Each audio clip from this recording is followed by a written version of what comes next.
নমস্কার, আশা করি সকলেই ভালো আছেন। প্রভুর আশীর্বাদে আজ আমাদের কাছে এক বোনের প্রশ্ন। আপনিও প্রশ্ন করতে পারেন আমাদের ভিডিওর কমেন্ট বক্সে বা আমাদের হোয়াটসঅ্যাপ নাম্বার দেওয়া হয়েছে, সেই হোয়াটসঅ্যাপ নাম্বারে প্রশ্ন রাখতে পারেন।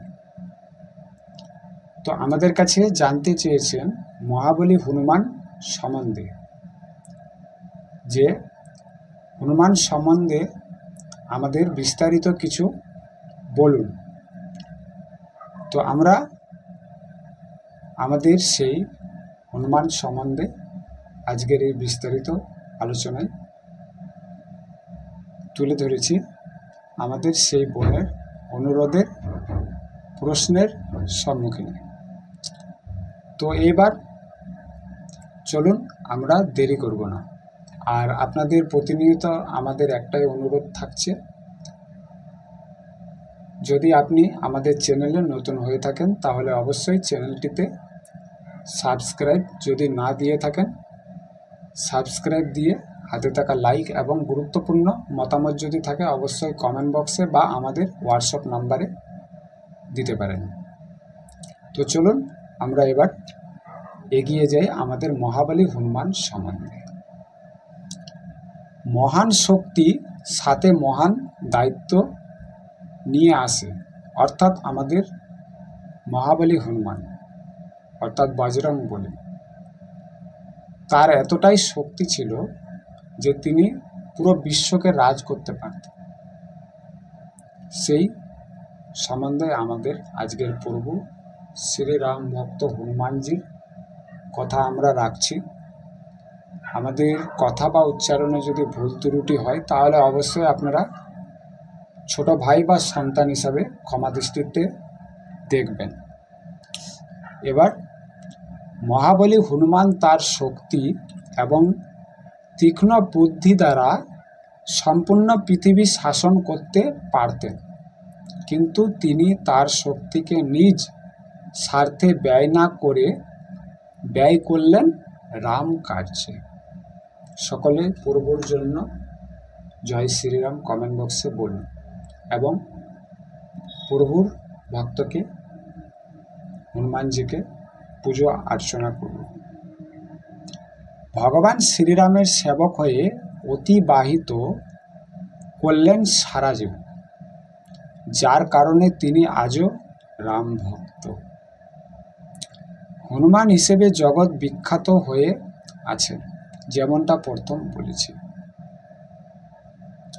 কিন্তু মহাবলী হনুমান যদি তার শক্তিকে রাম কার্যে ব্যয় না করে নিজ লাভে ব্যয় করতেন তাহলে হয়তো তিনি রাজা বা সম্রাট হতে পারতেন, কিন্তু রাম ভক্ত ভগবান হনুমান কখনোই হতে পারতেন না।